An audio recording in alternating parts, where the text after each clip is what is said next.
Hello everyone, कैसे हैं आप सभी। आई होप आप सभी ठीक होंगे।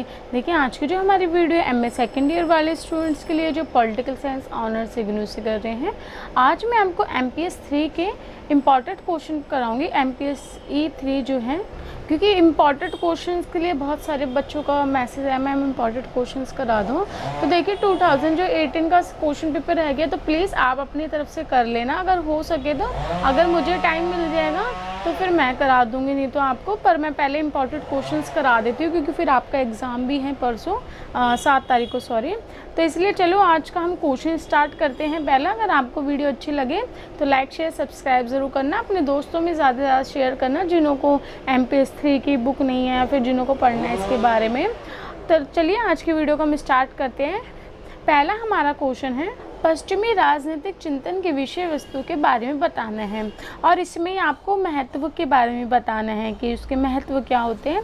तो पहले हम विषय वस्तु पढ़ लेते हैं। देखिए, इसके अंदर ये बताया गया है कि जो विषय वस्तु होती है इसके अंदर जो संस्थाएं होती है और जो इससे संबंधित क्या कहते हैं, इससे संबंधित जो प्रक्रियाएं होती है वो इसमें शामिल होती हैं। मतलब विषय वस्तु में बस यही है कि निरीक्षण किया जाता है, चीज़ों का परीक्षण निरीक्षण ये सब किया जाता है, और वो भी राजनीतिक से जो रिलेटेड होती है उसमें। जैसे कि इसमें आगे बताए गए हैं, राजनीतिक जीवन हो गया इसमें, या फिर राजनीतिक विकास के नियम हो गए, या फिर राजनीतिक गतिविधियों के प्रेरक तत्व और विशेष राजनीतिक अभिव्यक्ति को प्रेरित करने वाले विषयों का अध्ययन किया जाता है। तो कि ये सब जो अध्ययन इसमें किए जाते हैं, इसमें अध्ययन होता है, विश्लेषण होता है, परीक्षण होता है, ये सब चीज़ें इसमें की जाती है जो राजनीतिक से रिलेटेड होती है। तो आपको ये नाम लिखना ज़रूरी है जो इसमें लिखा हुआ है एज इट इज़। और देखिए इसमें क्या लिखा है कि समय समय पर इसकी संस्थाओं की और इसकी संस्था में जो रूपरेखा होती है ना, इसका पूरा कार्यभार होता है, इसकी जो रूपरेखा होती है उसका विश्लेषण किया जाता है, उसका निरीक्षण किया जाता है। मतलब टाइम टू टाइम अकॉर्डिंग ये समझ लीजिए कि इसमें देखा जाता है कि क्या चीज़ खराब है, क्या चीज़ सही है, इसमें क्या इम्प्रूव करने की ज़रूरत है, ये करते हैं राजनीतिक चिंतन में, इसके विषय वस्तु में। और आगे बता रखा है जैसे कि इसमें और क्या देखते हैं, और ये जो विश्लेषण और ये सब इसलिए करते हैं कि जो नागरिक का जीवन है वो आदर्श रूप से चले, ठीक है, आदर्श रूप से उसका अध्ययन का क्षेत्र विस्तृत होता रहे, ठीक है। ये सब चीज़ों का जब वो अध्ययन करेंगे राजनीतिक का, ये जितनी भी मैंने अभी पढ़ी है, तो उससे नागरिक का जीवन अच्छा होता है, उसमें विस्तृत मतलब वो और विस्तार करता है। और इसी प्रकार से इसमें क्या होता है, ऐतिहासिक राजनीतिक प्रयोगशाला के रूप में राज्य का संचालन क्रियात्मक के संकेत के साथ राजनीतिक प्रक्रिया जैसे कि प्रक्रियाओं होगी, या फिर राजनीतिक घटना चक्र हो गया, अधिकार स्वतंत्रता समानता, राजनीतिक सत्ता, वैधानिक समाज निर्माण, उसके महत्व और जो उसकी समस्याएं, उन सब विषय वस्तु को इसमें मतलब कि इसमें मिला रखा है, इसमें ये सब है समाहित कर रखा है। जैसे कि एक तो ये जो प्रयोगशाला होती है एक तरीके से कि इसमें निरीक्षण करते हैं, परीक्षण, तो ये प्रयोगशाला ऐतिहासिक राजनीतिक एक प्रयोगशाला के रूप में है। और इसमें क्या क्या चीज़ें देख जाती हैं, जैसे कि राजनीतिक प्रक्रिया हो गई आपकी, या फिर आपके क्या कहते हैं, इसमें स्वतंत्रता समानता अधिकार, ये सब चीज़ों का इसमें निरीक्षण किया जाता है। उसमें ये सब चीज़ें समाहित हैं। इसकी जो समस्या होती है, समाज निर्माण की जो समस्या होती है, सब चीज़ें इसमें। तो मैं इसको पोस्ट कर दूँगी, आप एक बार पढ़ लेना, क्योंकि ये एज इट इज़ ही आपको ऐसा लिखना है, इसमें आप कुछ बदल नहीं सकते हैं, क्योंकि ये जो टिपिकल वर्ड होते हैं वो हैं ये, और ये यूज़ करने होते हैं। नेक्स्ट हम देखेंगे कि इसका राजनीतिक जो है इसका महत्व क्या है। जो राजनीतिक चिंतन है, पश्चिमी राजनीतिक चिंतन, उसका महत्व बताना है। तो ये दोनों क्वेश्चन आपको एक में भी पूछे जा सकते हैं, अलग अलग भी पूछे जा सकते हैं। देखिए इसका महत्व क्या होता है कि इसका महत्व ज्ञान से रिलेटेड होता है एक तो, और इसका महत्व इसलिए भी होता है कि हम अच्छा जीवन जीना चाहते हैं, अच्छा राज्य चाहते हैं, अच्छे नागरिक चाहते हैं, अच्छे राज्य का निर्माण चाहते हैं। तो ये सब जो विषय होते हैं ये इसमें ही आते हैं कि राजनीतिक चिंतन का महत्व यही होता है कि आपको सब चीज़ अच्छी चाहिए होती है, इसलिए इसका महत्व होता है। और इसमें जो विचार होती है, संस्थाएं होती है, उसका अध्ययन किया जाता है, और जो चीज़ न्याय संगत होती है खाली उसी का ही किया जाता है इसमें अंदर, जो लोगों के लिए अच्छी होती है, न्याय संगत होती है। और इसका अध्ययन का बहुत व्यापक महत्व है, बहुत ज़्यादा इसका महत्व है, जो राजनीतिक चिंतन का महत्व है बहुत ज़्यादा है। देखिए इसमें जो प्रत्येक राजनीतिक चिंतन होते हैं, हर एक जो विचारधारक होते हैं वो अपने अपने विचार से, अपने अपने दृष्टिकोण से क्या कहते हैं विचार करते हैं, ठीक है। जैसे स्वतंत्रता पे, समानता पे, लोकतंत्र पे, राज्य पे, समाज निर्माण पे, इसकी जो समस्या होती है इनका विवेचन करते हैं, इसके बारे में सोचते हैं और समस्या का समाधान ढूंढते हैं कि किस प्रकार से हम इसका समाधान कर सकते हैं, अपने विचारों को प्रकट करते हैं और नई दिशाओं में इसको प्रदान करते हैं। और वो जो राजनीतिक के महत्वपूर्ण मुद्दे होते हैं उसको पश्चिमी राजनीतिक राजनीतिक चिंतन के ज्ञान से आप अच्छी तरह समझ सकते हैं। देखिए, जो राजनीतिक मुद्दे हैं वो जो व्यक्ति होता है उसके जीवन के हर एक पहलुओं को प्रभावित करते हैं, है ना। जो राजनीतिक में जो भी चल रहा होता है वो हमारे जीवन को प्रभावित करता है। और देखिए, बता रहे कि जो राष्ट्रीय राज्य भौगोलिक सीमा होती है, वो जो आपके संसाधन होते हैं, यातायात होते हैं, सब इन्हों को कमज़ोर कर दिया गया है। और बताते हैं आगे कि जो आर्थिक क्षेत्र होते हैं, संगठन होते हैं, बहुराष्ट्रीय कंपनियां होती हैं, तो इन्होंने क्या करा है, विश्व के सभी देशों को मतलब कि आपसी सहयोग करने लगे, साझेदारी होने लगे, सब दो देश आपस में साथ आने लगे हैं। वही पश्चिमी राजनीतिक चिंतन की जो बौद्धिक और परंपरा से आज भी लाभ उठाया जा सकता है, मतलब कि इनके जो चिंतन है उससे लाभ उठाया जा सकता है। तो बस ये क्वेश्चन हमारे यहीं समाप्त होता है। इसमें बस आपके महत्व और इसमें विषय वस्तु पूछिए तो दोनों साथ ही पूछी जाती है वैसे ज़्यादातर, क्योंकि इसका आंसर ही बहुत छोटा होता है। तो आप इसको पोज करके पढ़ लेना और अच्छे से इसमें और क्या बताया गया। वैसे ओवरऑल मैंने सब समझा दिया। चलिए नेक्स्ट क्वेश्चन देखते हैं। देखिए, नेक्स्ट क्वेश्चन है जो J.S. मिल है उसने महिलाओं की समानता के ऊपर जो धारणा दी उसके बारे में बताया गया है। इसमें जो महिला के समान अधिकार होते हैं और आपका क्या कहते हैं उदारवाद होता है उसके बारे में बताया। तो देखिए, मैं इसको शॉर्ट में आपको समझाऊंगी और इसका आंसर ज़्यादा लेंथी तो है नहीं है, आप उसको भी पढ़ लेना पोज करके। देखिए, जो J.S. मिल है वो महिलाओं के अधिकार की बात करते हैं। इसमें वो कहते हैं कि महिला जो होती है वो किसी भी रूप में पुरुषों से कम नहीं होती हैं, उन्हों को समान अधिकार मिलने चाहिए। जो महिला है उसको पुरुषों के समान अधिकार मिलने चाहिए, जिसके आपका मत देने का अधिकार है, वोट देने का अधिकार, जिसको मताधिकार बोलते हैं, ये समान रूप से मिलना चाहिए। क्योंकि जो महिला है उनकी पहले दशा क्या थी, वो दास थी, ठीक है, वो दास बन के रहती थी। तो कहते हैं कि महिलाओं को दास बन के रहना नहीं चाहिए, महिलाओं को स्वतंत्रता मिलनी चाहिए, स्वतंत्रता की पाठशाला मिलनी चाहिए, ना कि घर के अंदर जो निरंकुशतावाद होती है उसकी पाठशाला नहीं मिलनी चाहिए, स्वतंत्रता की पाठशाला मिलनी चाहिए।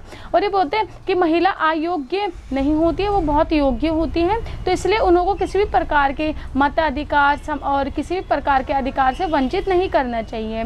और वो बोलते हैं कि महिलाओं के अंदर बहुत सारी प्रतिभा होती है, उनके अंदर किसी चीज़ की कमी नहीं होती, किसी भी प्रतिभा की, वो पुरुषों के साथ कंधे से कंधा मिला के चल सकती हैं। जैसे पुरुषों को अधिकार है वैसे समान अधिकार महिलाओं को भी मिलनी चाहिए, और जो महिलाएं हैं वो पुरुषों के समान ही कार्य कर सकती है और सारे अवसरों उसको प्रदान करने चाहिए। ये महिलाओं के लिए बता रहे कि क्या क्या करना चाहिए महिलाओं के लिए। अच्छा, और मिल कहते हैं, J.S. मिल कहते हैं कि राजनीतिक अधिकार से संबंधित लिंग के आधार पर पुरुष और महिलाओं में अंतर उसी प्रकार से अनुचित है जैसे कि आप बोले कि एक पुरुष और महिलाओं के बालों को अगर देखें तो महिलाओं के ज़्यादा बाल होते हैं सर पे, तो महिलाओं को उससे ज़्यादा अधिकार मिलने चाहिए। ये इसमें वो बता रहे हैं, इस प्रकार से दोनों में कंपैरिजन कर रहे हैं। और महिलाओं में भेदभाव किसी प्रकार करना चाहिए और महिलाओं को पुरुषों से ज़्यादा ही अधिकार देने चाहिए, क्योंकि ये बहुत योग्य होती हैं और क्या कहते हैं और आसानी से पुरुषों के साथ चल सकती हैं, और पुरुष जो काम करते हैं वो महिला भी सारे कार्य कर सकती हैं। इसमें बस यही बताया मिल ने, बाकी मैं पोस्ट कर दूंगी, आप पढ़ लेना। और मिल के देखिए ऐसे विचारकों के प्रयासों के कारण ही जो महिलाओं को अधिकार मिले, मताधिकार के, ये सब इन सारे विचारकों के कारण ही मिले हैं कि महिलाओं को लोग इतना सपोर्ट करने लगे, इसलिए क्योंकि इन्होंने बहुत पहले ही अपने सिद्धांत दिए थे। तो मैं इसको पोस्ट कर दूंगी, बाकी आप पढ़ लेना। नेक्स्ट क्वेश्चन देखते हैं। बस आप महिलाओं के लिए इसमें बता देना कि जैसे महिलाओं को क्या क्या मिलना चाहिए, कैसे, ये सब इसमें बताया गया। आप इसको और बना के लिख सकते हैं ज़्यादा। नेक्स्ट हमारा क्वेश्चन है अरस्तु के न्याय के सिद्धांत। तो देखिए इसमें मैं अरस्तु और प्लेटो जो है दोनों के ही न्याय के सिद्धांत करवा रही हूँ, क्योंकि दोनों में से कोई भी आ जाए तो आप लिख सकें। तो इसमें कंपैरिजन में मैं आपको ये बता देती हूँ दोनों। देखिए जो अरस्तु हैं वो यूनानी विचारधारा के अनुरूप न्याय की व्याख्या करते हैं। जो यूनान में वो रहते थे इसलिए यूनानी विचारधारा के उसको लेके न्याय की व्याख्या करते हैं। ये बोलते हैं जो आत्मा का अर्जित गुण है उसी के नाते जो न्याय है उसका सबसे बड़ा सद्गुण है, और ये मानव के जो संबंध है उसमें हमेशा पूर्ण सदाचार का प्रतिनिधित्व करता है। मतलब कि जो न्याय होता है वो सबसे बड़ा सद्गुण, सबसे बड़ा गुण होता है, और ये हमेशा सदाचार, जो अच्छे व्यवहार, सदाचार जो होता है उसका प्रतिनिधित्व भी करता है। अरस्तु ने न्याय के ऊपर दो वो व्याख्या की है, मतलब दो तरीके से। एक तो सामान्य न्याय होता है, एक विशिष्ट न्याय होता है। देखिए सामान्य न्याय में क्या बता रहे हैं कि संपूर्ण अच्छाई है। सामान्य न्याय को ये अच्छाई से बता रहे हैं कि जो संपूर्ण अच्छाई का मतलब ये होता है कि जो व्यक्ति है वो इस अच्छाई को अपने ऊपर भी प्रयोग करता है, अपने पड़ोसियों के ऊपर भी, व्यवहार में प्रयोग करता है। मतलब कि अच्छाई आप समझते हैं, जो लोग अच्छे होते हैं, अच्छे से बातचीत करते हैं, अच्छे व्यवहार होते हैं, उस वाली अच्छाई के लिए बता रहे हैं कि ये खुद के ऊपर भी लागू करना चाहिए और पड़ोसियों के ऊपर भी वे अपने व्यवहार में लागू करना चाहिए। इसको भौतिक गुण भी बोलते हैं। और देखिए आगे बता रहे हैं, जो सामान्य न्याय होता है उसका एक अंग के रूप में ही विशिष्ट न्याय होता है। मतलब कि सामान्य न्याय के अंदर ही विशिष्ट न्याय होता है। और बता रहे इसमें कहते हैं मनुष्य को अन्य जो लोग होते हैं उनके साथ उचित व्यवहार करना चाहिए, सामान्य व्यवहार करना चाहिए, और प्रेरणा जो होती है वो प्रदान करता है इसमें। और सामान्य न्याय में क्या होता है कि विशिष्ट न्याय के तत्व में कोई अंतर नहीं होता। सामान्य न्याय और विशिष्ट न्याय के तत्वों में कोई अंतर नहीं है। इसमें अंतर का इसमें जो सामान्य न्याय होता है, जो विशिष्ट न्याय होता है, इसमें खाली तत्वों का अंतर है। तत्व जो है उसका अंतर, पर क्षेत्र का अंतर नहीं है। मतलब कि दोनों का मोटो एक ही है, दोनों का जो फोकस है वो एक ही है कि आप दूसरों के साथ अच्छा व्यवहार करें, अच्छे से रहें, ठीक है, और सामान्य न्याय करें। पर इनों के क्षेत्र का तो कोई अंतर नहीं, पर इसके तत्वों का है खाली कि हाँ इसमें थोड़ा अधिक देखा जाता है, इसमें थोड़ा कम। तो देखिए सामान्य न्याय और विशिष्ट न्याय में यही है कि लोगों के साथ अच्छे से व्यवहार करना चाहिए। तो आप इसमें बना के लिख सकते हैं, बाकी मैं पोस्ट कर दूंगी, पढ़ लेना। आगे देखिए। और देखिए इन्होंने अब अरस्तु ने विशिष्ट न्याय को भी 2 प्रकार में बांटा गया है। पहला है पदाधिकारी न्याय, फिर है परिशोधनकारी न्याय। देखिए पदाधिकारी न्याय में क्या होता है कि इसमें जो आपके राज्य के मध्य जो अधिकार होते हैं, जो पद होते हैं, जो उपाधियां होती हैं, जो पुरस्कार होते हैं, उसको योग्यता के अनुसार जो बांटा जाता है उसको पदाधिकारी न्याय बोलते हैं। ताकि पद के अकॉर्डिंग जो न्याय दिया जाता है उसमें इसकी बात करे जा रहे हैं। देखिए आगे वो कहते हैं अरस्तु जो है किसी भी गुण की उपेक्षा नहीं करते हैं, तो किसी भी गुण को नकारते नहीं हैं, और व्यक्तियों को अधिकतम अधिकार देने के समर्थक में है कि व्यक्तियों को ज़्यादा से ज़्यादा अधिकार देने चाहिए। और परंतु वो सबसे ज़्यादा जो सद्गुण न्याय होते हैं उसको सबसे ज़्यादा महत्व देते हैं, जो सद्गुण होते हैं उसको सबसे ज़्यादा महत्व देते हैं। अब हम पढ़ेंगे परिशोधनकारी न्याय। देखिए परिशोधनकारी न्याय में क्या बता रहे हैं कि इसमें व्यक्तियों के जो पारस्परिक संबंध होते हैं, जैसे कि एक दूसरे के साथ सामान लेना देना, एक दूसरे के साथ बातचीत करना, एक दूसरे के साथ जो हमारे व्यवहारिक संबंध होते हैं उसके बारे में बता रहे हैं। जो हम दैनिक जीवन में जो हम कार्य करते हैं ना, और एक दूसरे के साथ समझौते करते हैं कि हम किसी को पैसे दे रहे हैं तो उससे सामान ले रहे तो समझौता ही है ना, तो हमारे दैनिक जीवन के कार्य हैं। तो इसमें भी बता रहे हैं कि 2 तरीके से होते हैं, एक तो ऐच्छिक होता है और एक अनैच्छिक होता है। तो ऐच्छिक में तो सब चीज़ अच्छी बता रहे हैं कि इसमें हम एक दूसरे के साथ अच्छे से रहते हैं, लेन देन करते हैं, न्याय होता है, सब कुछ सही है। पर अनैच्छिक में क्या होता है, चोरी होती है, मारपीट होती है, ठीक है, क्रूरता होती है, ये दोनों चीज़ बता रहे हैं। तो इसमें बोले जो अनैच्छिक कार्य होते हैं ना, तो राज्य का कार्य है, राज्य का कर्तव्य है कि अनैच्छिक कार्य को रोकें, और जो इनका उल्लंघन कर रहे हैं, ऐच्छिक कार्यों का उल्लंघन करते हैं, उनको दंड दे, सजा दे, ताकि जो ऐच्छिक कार्य है वो हमेशा बने रहें और लोगों के बीच में संबंध जो है वो पवित्र रहें और अच्छे से रहें। आगे हम पढ़ेंगे अरस्तु और प्लेटो के न्याय के सिद्धांत में कुछ अंतर देखा जा सकता है, वो पढ़ लेते हैं, थोड़ा सा है।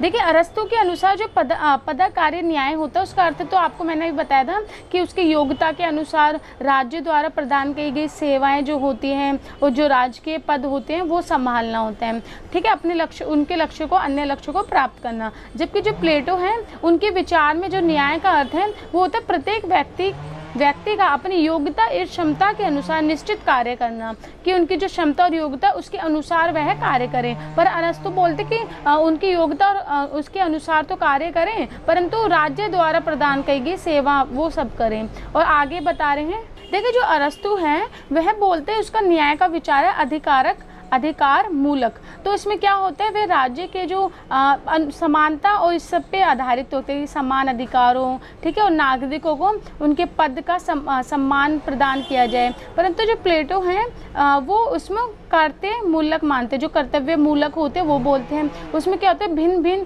प्रकार के कर्तव्यों का आवश्यक मानते हैं कि भिन्न भिन्न जो कर्तव्य हैं आपका वो इम्पोर्टेंट है। और जो अरस्तु है वो मानते हैं कि जो आपके समानता के अधिकार है, नागरिक का है, ये सब आपको सम्मान प्रदान करने चाहिए अधिकार। तो दोनों में अंतर बताया जा रहा है इसमें। तो परंतु आपसे अगर अरस्तु को खाली पूछें तो जो अभी तक समझा है वो, और जो मैं प्लेटो और अरस्तु के बारे में अलग अलग बता रही हूँ, तो अरस्तु की जो लाइन है वो आप उसमें लिख सकते हैं। देखिए अरस्तु पूरा विचार विमर्श करने के बाद न्याय के संपूर्ण पहलू के विश्लेषण पर अपना न्याय संबंधित विचार प्रकट करते हैं कि सारे पहलुओं पे आपको न्याय संबंधित विचार मतलब उसका विश्लेषण करते हैं। और इसके बाद जो प्लेटो हैं वो क्या करते हैं, कानूनी न्याय की उपेक्षा वो सामाजिक न्याय पे ज़्यादा बल देते हैं। वो कानूनी न्याय को ठीक नहीं समझते, सामाजिक बल को ज़्यादा इंपॉर्टेंस देते हैं। तो जैसे कि अरस्तु ने कानून को भी इंपॉर्टेंस देता है, जो अरस्तु हैं वो जो कानूनी जो न्याय होते हैं उस पर ज़्यादा बल देते हैं, परंतु जो प्लेटो है वो ऐसा नहीं करते और सामाजिक बल को ज़्यादा इंपॉर्टेंस देते हैं। तो ये दो आपके, ये भी आपका आंसर समाप्त है। नेक्स्ट क्वेश्चन देखते हैं। देखिए नेक्स्ट हमारा इमैनुअल कंट की संपत्ति, सामाजिक अनुबंध एवं राज्य की अवधारणा के बारे में बताना है इसमें, कि इमैनुअल कंट ने इन सिद्धांतों पे जो अवधारणा दी है। तो देखिए आंसर इस प्रकार से है। देखिए जो अन्य विचारकों की तरह ही कंट ने भी संपत्ति के जो संपत्ति का अधिकार है उस पर सहमति व्यक्त की है कि हाँ संपत्ति का अधिकार होना चाहिए, क्योंकि ये इंसान की सबसे ज़रूरी चीज़ होती है। और वह कहते हैं संपत्ति के बिना मनुष्य अपना विकास नहीं कर सकता और ना संभव है, क्योंकि जो संपत्ति और मनुष्य की इच्छा की अभिव्यक्ति होती है। परंतु जो कंट हैं वो संपत्ति के अधिकार को प्राकृतिक नहीं मानते हैं, समाज प्रदत्त मानते हैं। मतलब कि ये बोलते हैं कि संपत्ति का जो अधिकार वो हमको प्राकृतिक की देन नहीं है, समाज की देन है। और कंट ये अधिकार देते समय ये भी बोलते हैं कि हमें अपने अधिकारों का तो सम्मान करना चाहिए, परंतु दूसरों के अधिकारों का सम्मान करना उससे ज़्यादा इम्पॉर्टेंट है। आपको दूसरों के अधिकारों का हनन बिल्कुल नहीं करना चाहिए। और अधिकार के प्रयोग के लिए व्यक्ति की आवश्यकताओं पर बल देते हैं। देखिए जो कंट है वो राज्य की उपत्ति के संबंध में सामाजिक जो संविदा को समझौता ही बोलते हैं, उसके सिद्धांत का समर्थन करते हैं। जो सामाजिक समझौता होता है उसके सिद्धांत का समर्थन करते हैं। जैसे कि रूसो के विचार हैं उसी प्रकार से कंट के भी विचार सेम ही है सामाजिक समझौते के ऊपर। और समझौते में संविदा ही आपका लिखा आ सकता है, तो प्लीज़ ध्यान रखना है सब चीज़ का। वह सामाजिक समझौते को दार्शनिक रूप से स्वीकार करते हैं और वो उनको लगता है कि जो समझौता है उसके जो धारणा होते हैं व्यक्ति और राज्य को एक सूत्र में बांध के रखते हैं। मतलब कि जब हम समझौता करते हैं तो दो व्यक्तियों को बांधती है एक सूत्र में, उसी प्रकार से जो समाज का समझौता होते हैं उसमें राज्य और जो व्यक्ति होते हैं इन दोनों को एक ही में बांध के रखती है सूत्र में। परंतु जो कंट की जो सामाजिक समझौता वो एक संवैधानिक प्रक्रिया है, जो आपकी संवैधानिक रूप से जो चलता है उसकी प्रक्रिया। देखिए कंट बोलते हैं जो सामाजिक समझौता एक नैतिक समझौता होता है। ये व्यक्ति और शासन जो होते हैं उन्हों के बीच में संबंध को स्थापित करता है। और ये जो समझौता है प्राकृतिक अवस्थाओं में संगठित राज्य में परिवर्तन नहीं होता, मतलब कि प्राकृतिक अवस्था में परिवर्तन नहीं होता। ये देखिए रूसों की तरह कंट भी जो ये है आपका समझौता है सामाजिक समझौता, इसको एक विवेक सम्मत विचार के रूप में स्वीकार करते हैं कि एक विवेकपूर्ण निर्णय है और अच्छा है। बोलते हैं समझौते द्वारा जो संविदा द्वारा मनुष्य अपनी बाहरी स्वतंत्रता का समर्पण करते हैं कि देखिए आपको बाहरी स्वतंत्रता चाहिए होती है ना जो, तो आपको राज्य द्वारा ही मिल सकती है, जो सामाजिक समझौते हैं उसके द्वारा, ताकि जो समाज उसके सदस्यों को स्वतंत्रता प्राप्त हो सके। देखिए कंट बोलते हैं कि जो पूर्ण स्वतंत्रता होती है उसको प्राप्त करने से क्या होता है कि मनुष्य अपने जंगली कानून जो हीन स्वतंत्रता होता है उसका परित्याग करके जो आपके विधिक जो हैसियत कानून पे आधारित जो स्वतंत्रता होती है उसको प्राप्त कर लेता है। कंट कहते हैं कि जो राज्य है वो व्यक्तियों का समूह होता है जो कानूनों के सूत्र में बंधे होते हैं, एकता के सूत्र में। इसलिए जो राज्य होता है वो एक प्राकृतिक समझौता संविदा होता है। देखिए कंट बोलते हैं कि जो राज्य होता है वो विधिक के नियमों के जो नियम कानून होते हैं ना उसके क्या कहते हैं बहुसंख्या लोगों का एक संगठन होता है। राज्य क्या होता है कि कानूनों के द्वारा बनता है, पहले तो उसमें कानून होते हैं और उसमें बहुसंख्यक लोग होते हैं जो शासित होते हैं। और जो कंट है वो जो रूसों के जो जन संप्रभुता के विचार को तो अपने उसमें स्थान दिया है, अपने विचारों में कंट ने रूसों के जन संप्रभुता के विचारों को स्थान दिया। परंतु जो मांटेस्क्यू है उनकी जो शक्ति पृथकीकरण है उसके सिद्धांतों में कुछ परिवर्तन करके उनको स्वीकार किया है। देखिए बस इसमें यही है कि इसमें वो राज्य को अच्छा मानते हैं, बोलते हैं राज्य जो होता है वो अच्छा होता है, लोगों की भलाई करता है, लोगों का एक एकता का समझौता है, लोगों की स्वतंत्रता देता है और लोगों को भारी स्वतंत्रता प्रदान करता है। देखो राज्य की इसमें अच्छाई की गई है और जो नागरिक के साथ उसका संबंध है उसके बारे में बताया गया है। बाकी मैं पोस्ट कर दूंगी, आप पढ़ लेना, बहुत ईजी लैंग्वेज है, इसमें आपको समझ आ जाएगी क्योंकि क्वेश्चन मैंने आपको ओवरऑल समझा दिया, इसमें यही बताया गया है। और इसमें ये बताया गया कि जो राज्य है वो आदर्श प्रदान करता है और आदेश देता है, आदेश प्रदान करता है। और ये जो कंट ये भी बोलते हैं कि जो हमको राज्य को विदित निर्माण कार्य नहीं देने चाहिए, जो विधि निर्माण कार्य होते हैं वो नहीं देने चाहिए। अगर हम उनको वो दे देंगे, वो अधिकार दे देंगे, तो जो राज्य है वो निरंकुशतावाद हो जाएगा, फिर उसमें क्या होगा, भ्रष्टाचार होगा, वो लोगों के अधिकारों को छीनेगा, ये सब बता रहे हैं। और जो कंठ है वो न्यायालय के स्थापना के समर्थक में है, क्योंकि उन लोगों को पता है जो न्यायालय होता है वो सामाजिक न्याय करता है, आपको जितने भी प्रकार के न्याय होता है वो दिलाता है। बाकी देखिए मैंने स्टॉप कर आप वीडियो पोस्ट करके पढ़ लेने, थोड़ा सा और है।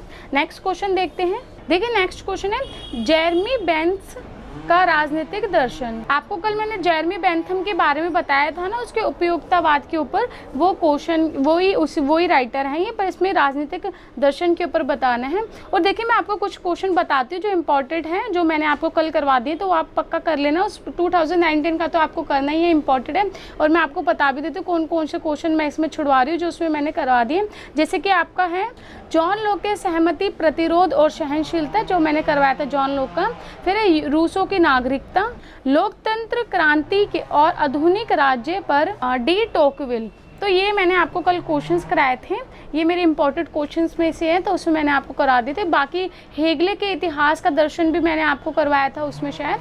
तो ये सब इंपॉर्टेंट क्वेश्चंस भी हैं, और 2019 में इसलिए मैंने बोला आपको कि इंपॉर्टेंट है पूरा ही क्वेश्चन पेपर, आपको करके जाना है। और इसी प्रकार से मैं 2018 का भी करा दूंगी अगर मेरे को टाइम मिल पाया, पर अभी मैं इंपॉर्टेंट क्वेश्चन आपको करा देती हूँ।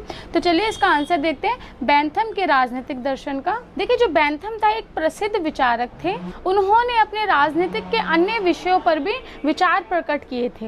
उनका जो दृष्टिकोण है उपयोगितावाद से प्रभावित, आपको मैंने उपयोगितावाद के बारे में बताया था, तो ये सबसे ज़्यादा प्रभावित हैं। बेंथम बोलते हैं कि जो मनुष्य है वो उसके द्वारा प्रत्येक कार्य सुख प्राप्ति के लिए किया जाता है। देखिए मैंने जो आपको उपयोगितावाद करवाया था ना, उसमें से आप कुछ लाइनें इसमें ऐड कर सकते हैं ताकि आंसर आपका लेंथी हो जाएगा, परंतु इसका आंसर ऑलरेडी बहुत लेंथी है, तो मैं इसको ओवरऑल आपको समझाऊंगी, बाकी पोस्ट कर दूंगी और आप इसको पढ़ लेना। और राज्य का उद्देश्य क्या होता है इसमें, कि जो व्यक्ति के उद्देश्य, राज्य का उद्देश्य कि मानव के जो व्यक्तित्व होते हैं उसका विकास करना, कि मानव का किस प्रकार से विकास करें। बोलते हैं जैसे कि राज्य जो होता है वो मनुष्य के सुख प्राप्ति का संयोगी होते हैं, तो राज्य जो है वो निश्चित रूप से उपयोगी है कि वो इम्पोर्टेंट है, क्योंकि राज्य जो होता है वो मनुष्य को सुख की प्राप्ति देता है ना, उसको सुख देता है, तो इसलिए उपयोगी है राज्य। तो इसमें राज्य की इसने तारीफ की है कि राज्य इम्पोर्टेंट जैसे कैसे है, जैसे मैंने अभी आपको एक पीछे क्वेश्चन कराया था ना कंट के बारे में, उन्होंने राज्य की जैसे तारीफ की, ऐसे इन्होंने भी की है इसमें। परंतु जो बेंथम है,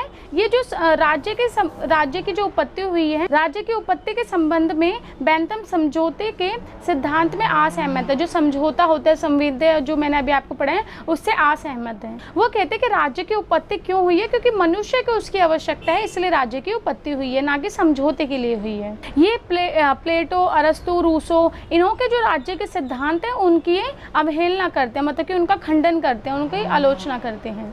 ये कहते हैं कि राज्य का उद्देश्य क्या होता है, नैतिक जीवन का विकास करना है, बिल्कुल उसके कंठ की तरह बता रहे, इमैनुअल कंठ की तरह। ये बोलते व्यक्ति अंतिम है और जो राज्य का अस्तित्व वो व्यक्ति के लिए होता है, और बोलते जो राज्य है वो एक उपयोगी संस्था के रूप में होता है। और ये बोलते जब तक प्रजा साथ देती है, जब तक जनता साथ देगी राज्य का, तब तक ही राज्य चल सकता है। जिस दिन प्रजा साथ छोड़ देती है उस दिन राज्य का महत्व जो है वो कम हो जाता है। बाकी देखिए मैं पोस्ट कर दूंगी, आप इसको पढ़ लेना, मैं मेन चीज़ इसमें बता देती हूँ, आगे देखिए।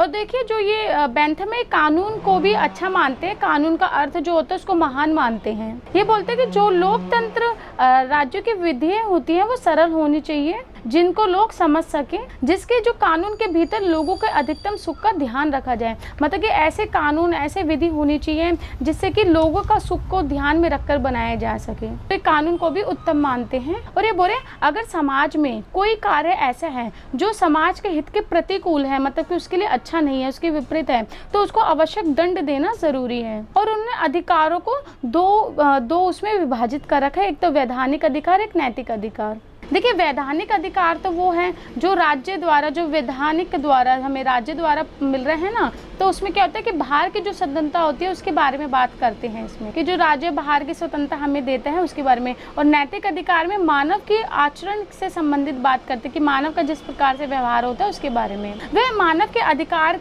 मानव का जो आनंद का अधिकार है उसके साथ कर्तव्य को भी आवश्यक मानते हैं, कि आपको आनंद सुख लेने का अधिकार है तो उसके साथ आपको कर्तव्य करने होते हैं। जैसे कि आपने सुना ना, अधिकार और कर्तव्य साथ साथ चलते हैं, उसी के बारे में बता रहे हैं। और ये बोल रहे हैं जो कानून होते हैं, विधि होती है, वो सबके समक्ष समान होनी चाहिए, तभी संपत्ति समानता स्थापित होगी। जो बेंथम है वो व्यक्ति के सुख को 4 उसमें विभाजित करते हैं। पहला है सुरक्षा, फिर है जीवन निर्वहन, फिर है विपुलता और फिर है समानता। ये बोलते हैं बेंथम जो संपत्ति का अधिकार होता है, तो जो बेंथम है ये इसको प्राकृतिक अधिकार की तरह ही मानते हैं। ये बोल रहे अगर आपको छोटी से छोटी संपत्ति चाहिए तो उसको बिना मुआवजा दिए नहीं लिया जा सकता, मतलब कि बिना पैसे दिए, बिना उसका भुगतान किए नहीं लिया जा सकता। और संपत्ति को व्यक्ति की सुरक्षा के लिए आवश्यक मानते हैं कि संपत्ति होगी तो व्यक्ति की सुरक्षा अच्छे से हो सकती है। और इसी प्रकार सुरक्षा जो संपत्ति होती है उसको भी सुरक्षा मिलनी चाहिए, क्योंकि संपत्ति सुरक्षा के अधिकार को पूरा करती है। बाकी मैं पोस्ट करती हूँ, आप पढ़ लेना, उन्होंने कुछ लाइन लिखी हैं। जो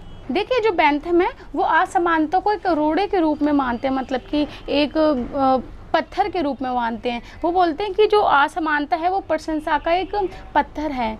वो कह रहे समाज में असमानता बिल्कुल नहीं होनी चाहिए। अगर समाज में असमानता होती है तो लोग सुखी नहीं रह पाते, प्रसन्न नहीं रह पाते।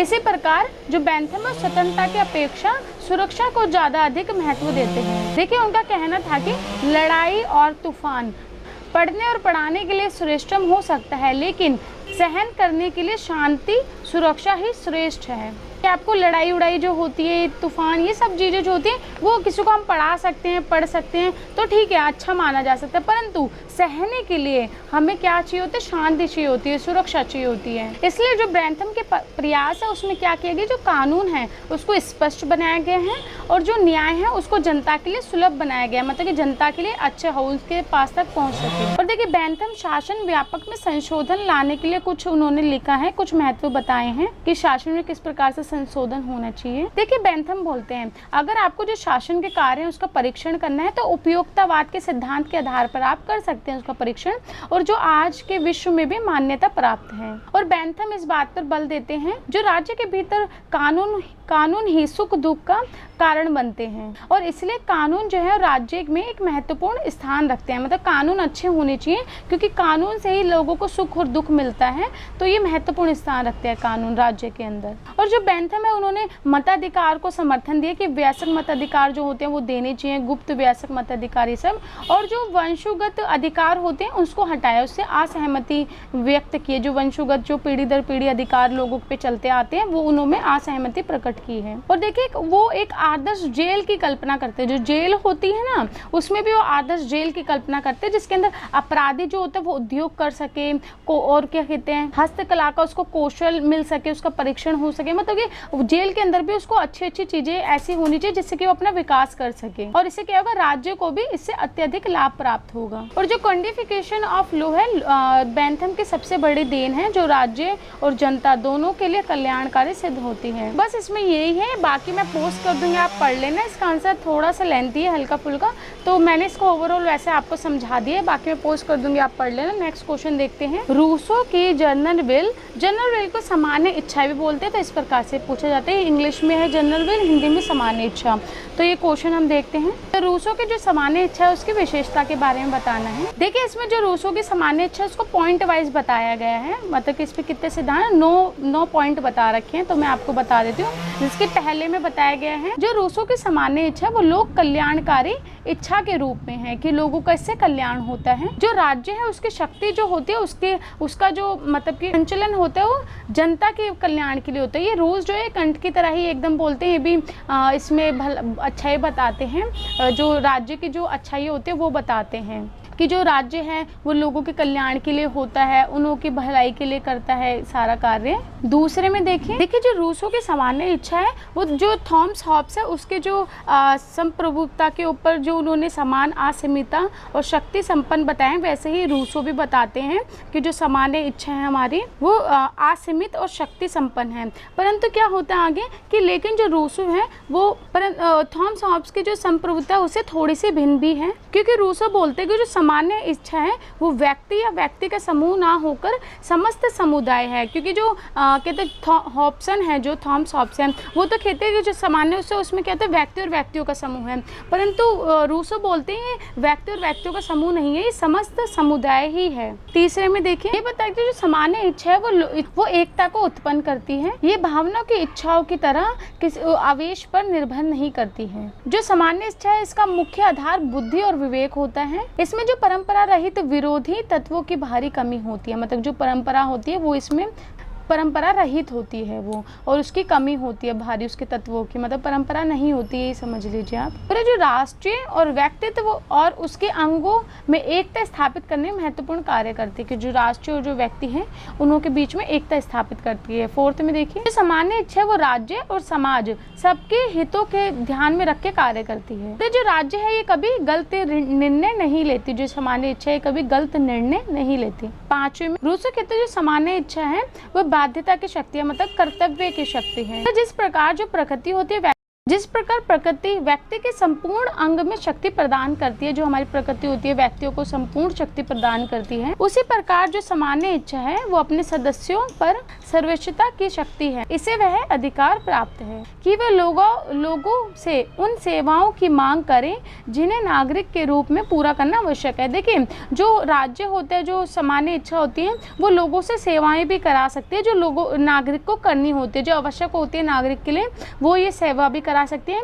और जो सामान्य इच्छा होती है वो एक कर्तव्य की शक्तिशाली रूप है, कि लोगों को जो लोग कर्तव्य होता है, लोगों का कर्तव्य वो सामान्य इच्छा करवा सकती है। नेक्स्ट देखिए, बोले जो सामान्य इच्छा होती है उसका उद्देश्य क्या होता है, कि समाज में किसी एक विशेष अंग का कल्याण नहीं करती, वो संपूर्ण समाज का कल्याण करती है। तो ये समझे, विशेष वर्ग का कल्याण नहीं करती है, सबका करती है। और वो क्या करती है कि व्यक्ति एवं राज्य के अत्यधिक समानता लाने का प्रयास करती है, कि समता की कैसे स्थापना की जा सके। नेक्स्ट, ये कहते हैं जिस प्रकार व्यक्ति अपना शरीर किसी को नहीं दे सकता, उसी प्रकार से सामान्य इच्छा भी हम किसी को नहीं दी जा सकती। नेक्स्ट, बुरे सामान्य इच्छा के द्वारा जिस कानून का निर्माण किया जाता है उसका एकमात्र उद्देश्य होता है कि प्रत्येक अंग को संरक्षण प्रदान करना, मतलब कि हर एक लोगों को संरक्षण प्रदान करते हैं, संरक्षण, और उनके कल्याण के लिए मार्ग को ढूंढते हैं। मतलब कि सामान्य जो समझौता है, सामान्य इच्छा है, ये कानून और राज्य की बात हो रही है इसमें पूरे। बोले जो सामान्य इच्छा है वो महानता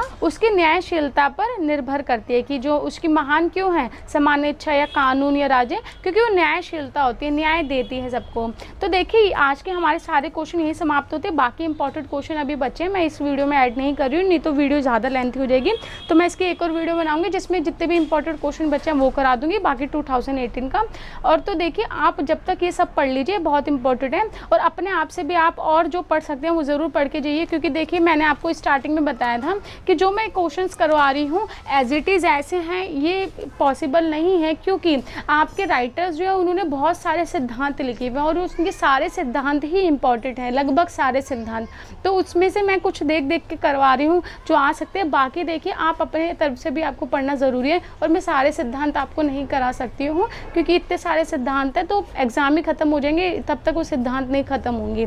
ठीक है, तो आप सब सिद्धांतों की 2-2 लाइन 3-3 लाइन पढ़ लीजिए, जिससे कि आपको समझ आ जाए कि उसमें क्या बताया गया है। आप खाली इतना करिए, ऑनलाइन जो बुक होती है इग्नू की वो डाउनलोड कर लो, और उसमें जो सारे सिद्धांत जो मैंने कराए वो मत पढ़ो, जो नहीं करवाए मैंने उसको ज़रूर पढ़ो, उन्हों के 1-1 2-2 लाइन सबकी पढ़ लो, जिससे कि क्या होगा आपको पता चल जाएगा उसमें क्या चीज़ें हैं, और जो मैंने करवाए वो आप अच्छे से सुन लो। अगर आपको इस वीडियो से रिलेटेड PDF चाहिए तो मैं आपको डिस्क्रिप्शन बॉक्स में नंबर दे रही हूँ, उस पर आप मैसेज कर सकते हैं। बहुत सारे स्टूडेंट्स के आए थे PDF के लिए, तो मैंने अभी मना कर दिया था, बट अब इंपॉर्टेंट क्वेश्चंस की PDF बन चुकी है, तो आप मेरे को अब मैसेज कर सकते हैं, जिससे कि मैं आपको ये PDF प्रोवाइड करा दूँगी। तो चलिए मिलते हैं नेक्स्ट वीडियो में। धन्यवाद। अगर आपको और कोई वीडियो से रिलेटेड कोई क्वेश्चन चाहिए हो, PDF चाहिए, तो प्लीज़ मेरे को आप कमेंट बॉक्स में